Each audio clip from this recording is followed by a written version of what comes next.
Sa career. So, mas priority mo pa rin yung career. Pero do you see yourself ending with Rico?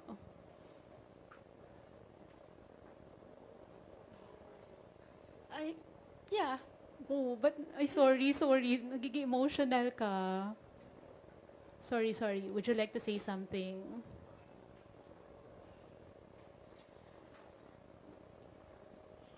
Can we request for tissue paper, please? Yes. Thank you.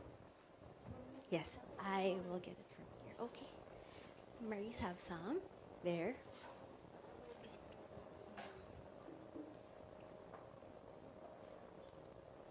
I'm so scared. I'm really scared. Dami kasing tanong about him and I'm tired of smiling and nodding.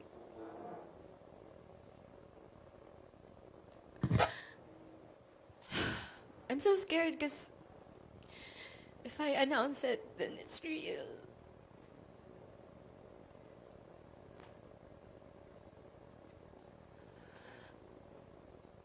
But yeah, Rico and I are over. So sorry, Maris. Sin- Okay lang bang mag-share ka, Maris? Kasi parang emotional ka. It's fresh. It's been a few weeks. Loneliest, emptiest weeks I've ever experienced in my life. Yeah. So, I know, may pinagdadaanan ka nga. Pero paano ka nagko-cope up ngayon? Nanonood lang ako ng Bluey. Ayun lang. Well, walang nagtanong, but, nangyari? Oo. Well, wala akong short answer for it.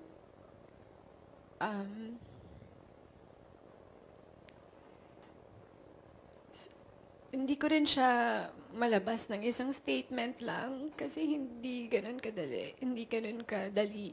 Sobrang complicated niya na situation.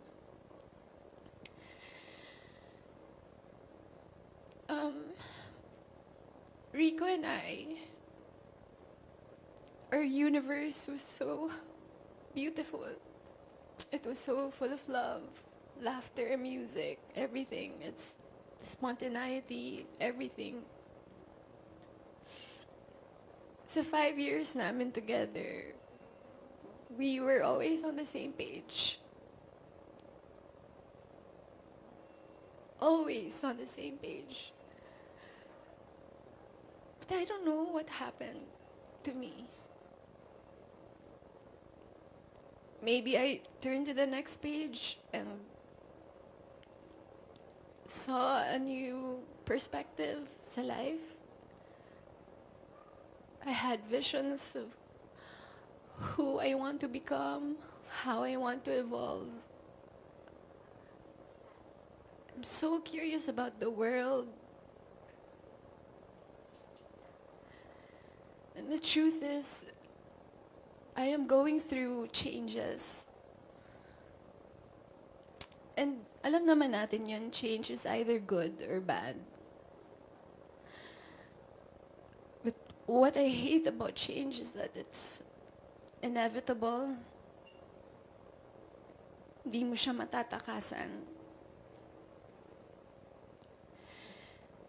And wala ka nang ibang gawin kundi you have to face it and confront it.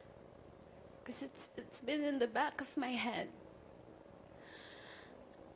So yeah, I told Rico about it.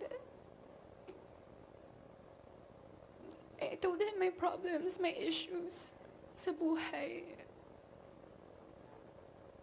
And he took it like a man. He took it like a man.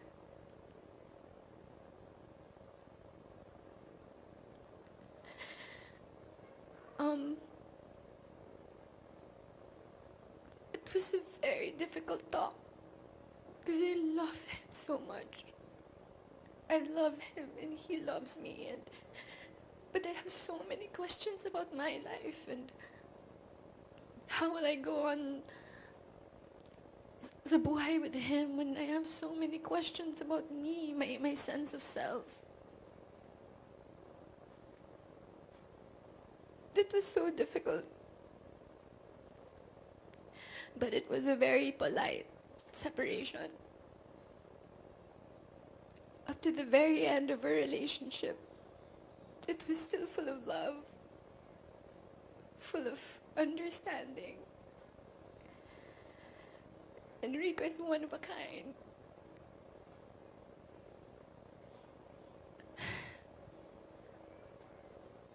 If only I could skip through my 20s, you know.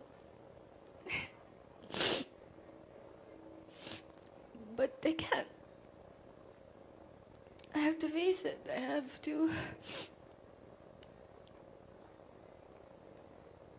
sit with my feelings and acknowledge my changes. Ayun lang. Ako, sorry to hear that, Marie.